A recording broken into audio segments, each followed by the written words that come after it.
नमस्कार, स्वागत है education system Bihar YouTube channel पे। आज के वीडियो में हम लोग बात करने वाले हैं Bihar STT latest news update पे। आज के वीडियो में हम लोग देखने वाले हैं बिहार एसटीटी नियुक्ति अपडेट पे। आज का हेडलाइन है, प्राप्त जानकारी के अनुसार पहले छठे चरण की बहाली प्रक्रिया पूरी होगी, उसके बाद सातवें चरण की बहाली प्रक्रिया शुरू होगी। उसके बाद सेकेंड हेडलाइन है, छठे चरण की बहाली के बाद सातवें चरण के लिए फ्रेश रोस्टर बनाया जाएगा, सिलेक्शन प्रोसेस। उसके बाद फोर्थ हेडलाइन है, कुल पद के अनुसार रिजल्ट नहीं। फिफ्थ हेडलाइन है, टीईटी कोटि के अनुसार मिनिमम क्वालिफाइंग मार्क्स पर रिजल्ट।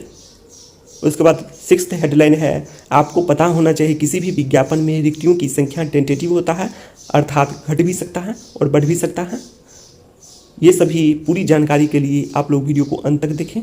तो आइए वीडियो को शुरू करते हैं। वीडियो को शुरू करने से पहले आप लोग चैनल को सब्सक्राइब कर दीजिए, साथ ही साथ बेल आइकन को भी दबा दीजिए, जिससे समय समय पर नोटिफिकेशन मिलता रहे। और साथ ही साथ वीडियो को ज़्यादा से ज़्यादा लाइक, शेयर और कमेंट करना न भूलें। तो आइए वीडियो को शुरू करते हैं। प्रथम पॉइंट है, प्राप्त जानकारी के अनुसार पहले छठे चरण की बहाली प्रक्रिया पूरी होगी, उसके बाद सातवें चरण की बहाली प्रक्रिया पूरी होगी। छठे चरण की बहाली के बाद सातवें चरण के लिए फ्रेश रोस्टर बनाया जाएगा। रिमार्क बता दी है, विश्वास के लिए इस वीडियो में न्यूज़पेपर का पेपर कटिंग भी दिखाएंगे, अतः वीडियो को अंत तक देखें। बात सही है, विश्वास के लिए आप लोग को दिखा देंगे कि फ्रेश रोस्टर बनेगा। ये सभी बातों को एक न्यूज़पेपर में बताया गया है, इंग्लिश न्यूज़पेपर में। ये भी वीडियो को लास्ट में दिखाने वाले हैं। ऐसे में अनुमान यह है कि रिक्तियों की संख्या बढ़ भी सकती है।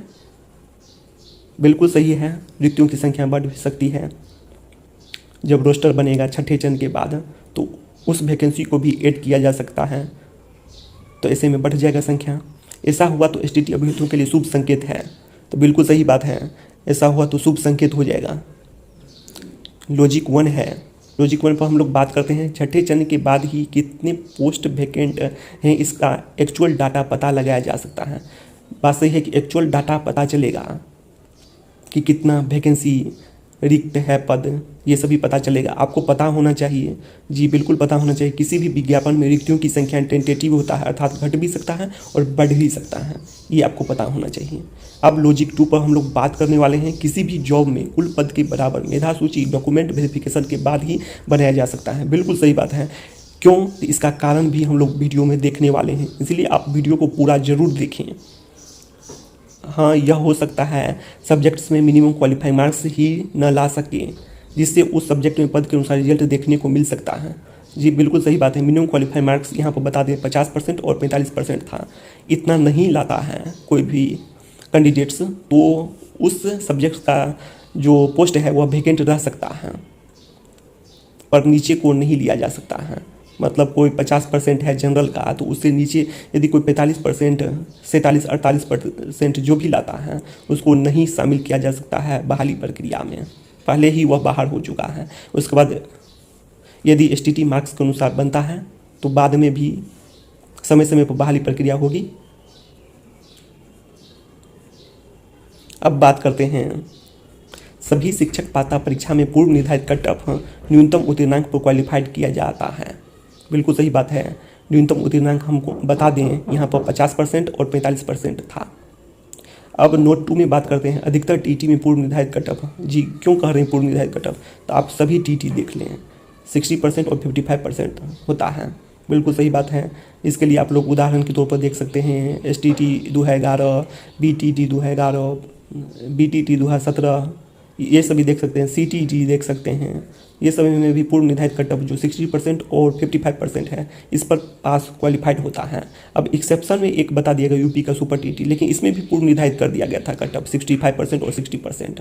अब बात करते हैं कि इसमें अधिक क्यों कट ऑफ कर दिया गया था निर्धारित, तो यह है कि इसमें सभी टीटी पास ही अपीयर होते हैं। अब चयन प्रक्रिया की बात करने वाले हैं हम लोग। ये चयन प्रक्रिया देख लेते हैं। बिहार माध्यमिक एवं उच्च माध्यमिक शिक्षक नियमावली 2006 समय समय पर यथा संशोधित, अर्थात माध्यमिक एवं उच्च माध्यमिक शिक्षक नियमावली 2020 के अनुसार या एसटीटी एडवर्टाइजमेंट नोटिफिकेशन के अनुसार। ऐसा क्यों कर रहे हैं, नोटिफिकेशन विज्ञापन के अनुसार? तो बात यह है कि सिलेबस केस का जजमेंट, उसमें यह बात क्लियर कर दिया गया है। सारांश में हम बता देते हैं। वैसे प्रीवियस वीडियो देख सकते हैं, प्ले लिस्ट में है, आपको प्ले लिस्ट में जाना होगा एसटीटी लेटेस्ट न्यूज का और देख सकते हैं जाके। सारांश यह है कि एग्ज़ाम में शामिल होने के बाद किसी भी हाल में विज्ञापन में संशोधन नहीं किया जा सकता है, ऐसा कुछ लिखा गया है, सारांश निकला है। अब बात करते हैं चयन प्रक्रिया विज्ञापन के अनुसार। विज्ञापन का भी 24 में यह बता दिया गया है कि पूर्व के नियमावली के क्रियान्वयन के क्रम में निर्गत ऐसे अधिसूचना आदेश पत्र परिपत्र जो इस नियमावली के अनुकूल नहीं होंगे वह स्वतः संशोधित समझे जाएंगे। यह 24 का 2 पॉइंट है। लेकिन 28 जनवरी का एग्ज़ाम पहले ही हो चुका है और इसका चरण री एग्ज़ाम का प्रोसेस था, जबकि एग्ज़ाम पहले ही हो चुका है। ऐसे में शिक्षा विभाग का फैसला अहम होगा कि चयन प्रक्रिया क्या रहने वाला है। सारी बातें अब शिक्षा विभाग पर डिपेंड करने वाला है। देख चुके हैं। अब बात करते हैं, यदि चयन प्रक्रिया एडवर्टाइजमेंट के अनुसार होता है तो देख लेते हैं चयन प्रक्रिया। माध्यमिक शिक्षक पात्रता परीक्षा 2019 में न्यूनतम उत्तीर्णांक प्राप्त करने वाले सभी अभ्यर्थियों को उच्च प्राप्तांक से न्यून प्राप्तांक के क्रम में घटते क्रम में, मतलब जो भी क्वालिफाइड हैं 75 और 67.5 इस पर सभी क्वालिफाइड हुए हैं तो उसको डिक्रीजिंग ऑर्डर में लिस्ट तैयार कर दिया जाएगा, यही बताया गया है। और फिर शिक्षा विभाग बिहार पटना से विषयवार कोटिवार पद का विवरण उपलब्ध कराया जाएगा तो कुल पद के बराबर। तो इससे आप समझ सकते हैं वैकेंसी टेंटेटिव है, क्योंकि इसके लिए अब 7वें चरण के लिए रोस्टर बनाया जाएगा और जो वैकेंसी 6ठे चरण में नहीं भरा है उसको भी ऐड किया जाएगा। इस तरह से हम कह सकते हैं वैकेंसी टेंटेटिव है। पहले ही इसमें भी चयन प्रक्रिया में बता दिया गया, उपलब्ध कराया जाएगा विषयवार और कोटिवार।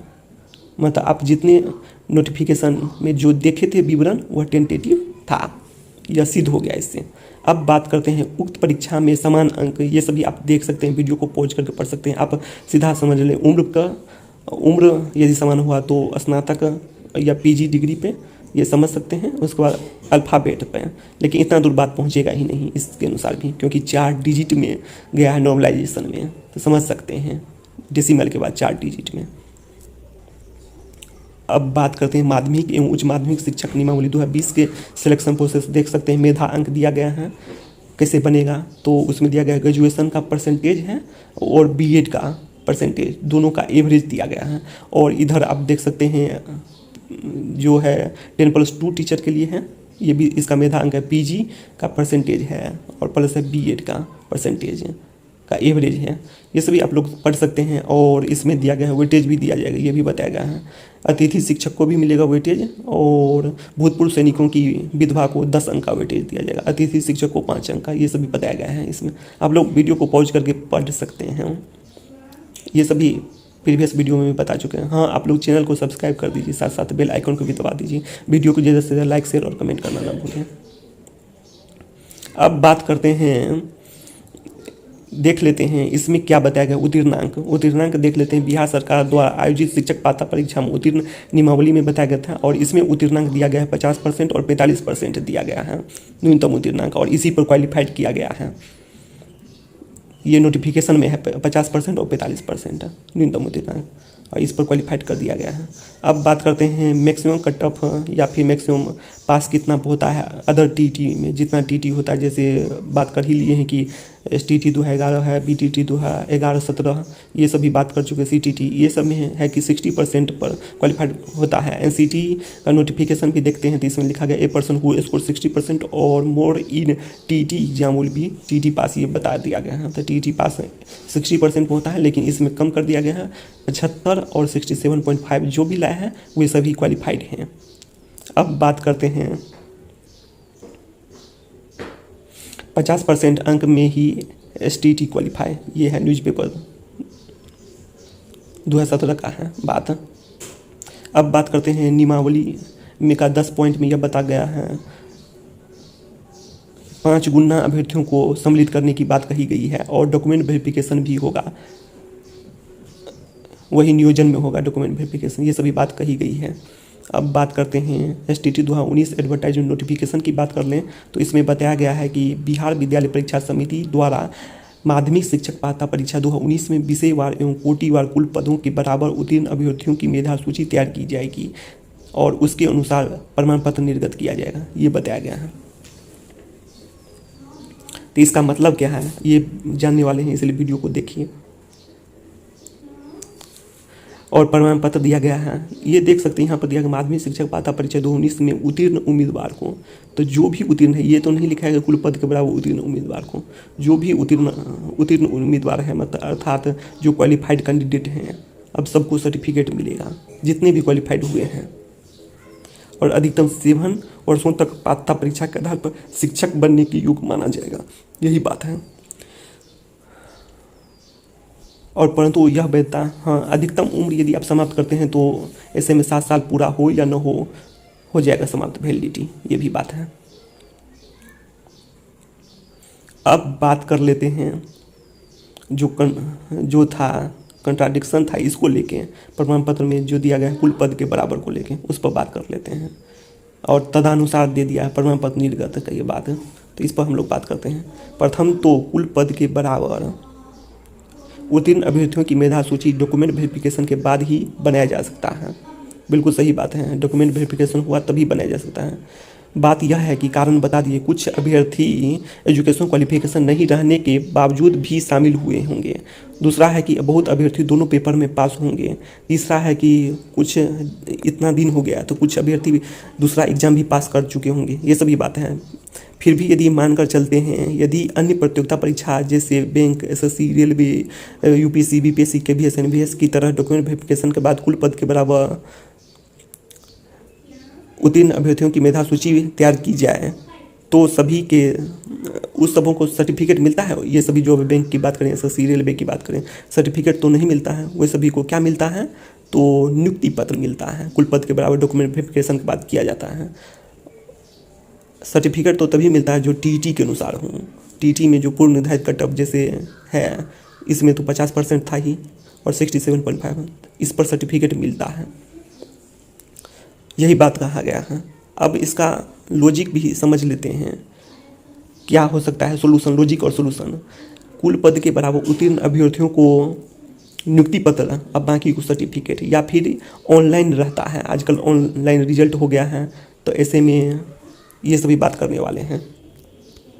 हाँ, यह हो सकता है कि ज़्यादा गैदरिंग ना हो, बात सही है कि ज़्यादा भीड़ ना हो, इसके लिए बोर्ड कुल पद के बराबर उत्तीर्ण अभ्यर्थियों को प्रमाण पत्र जारी कर नियोजन में जितने भी क्वालिफाइड हुए हैं उसमें से भी बोर्ड बता दिए हैं कि चयन प्रक्रिया में कि उच्च प्राप्तांक से न्यून प्राप्तांक डिक्रीजिंग ऑर्डर में कोटिवार विषयवार कुल पद के बराबर को ही नियोजन हेतु भेजे। फिर डॉक्यूमेंट वेरिफिकेशन के बाद पोस्ट वैकेंट रहता है, फिर सर्टिफिकेट देकर फिर भेजे, ऐसे प्रक्रिया चलता रहे, फेज बाय फेज, ये हो सकता है।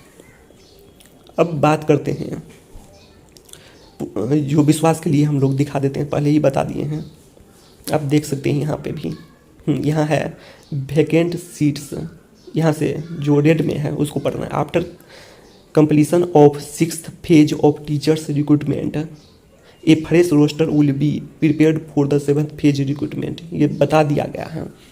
और सरकार एक्टिव भी है जॉब क्रिएशन के लिए, देख सकते हैं। ऐसे में 6th फेज का कंप्लीट हो जाता है, उसके बाद नया रोस्टर बनेगा और वह वैकेंसी भी ऐड होगा, समझ सकते हैं। इतना बताने के बाद आपको समझ में पहले ही आ सकता है क्योंकि आप लोग क्वालिफाइड कैंडिडेट हैं, फिर भी बता दिए हैं। अब Bihar STT result BSV declares, अब परसेंटेज पास की बात कर ले तो इसमें है 15.87% पास किया है। अब बात करते हैं, इसमें शिक्षा मंत्री का कहना है,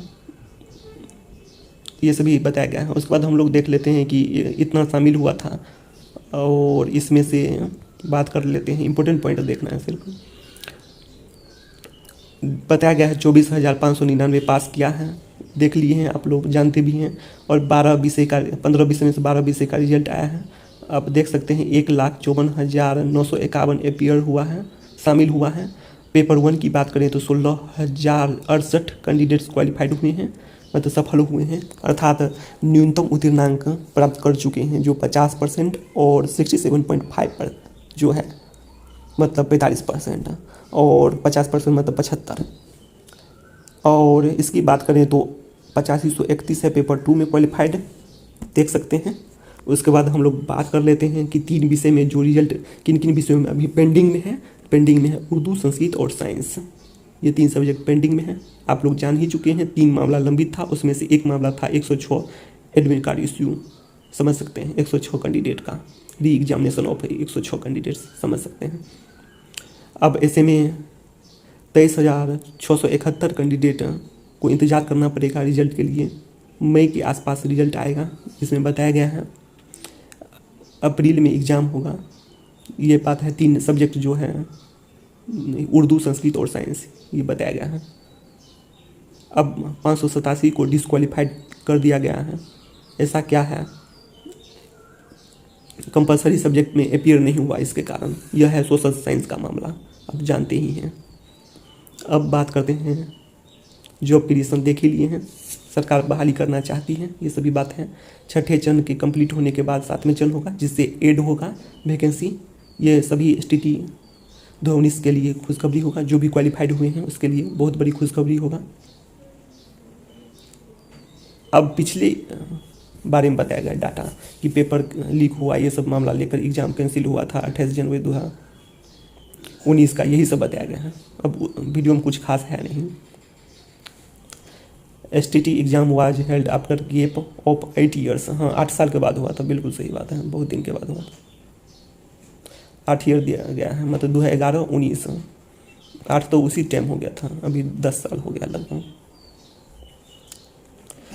तो आप लोग शिक्षा संबंधी तमाम जानकारी के लिए education system Bihar YouTube channel को सब्सक्राइब कर दीजिए, साथ साथ बेल आइकन को दबा दीजिए और वीडियो को ज़्यादा से ज़्यादा लाइक, शेयर और कमेंट करना न भूलें। बस इस वीडियो में इतना ही। Thank you so much.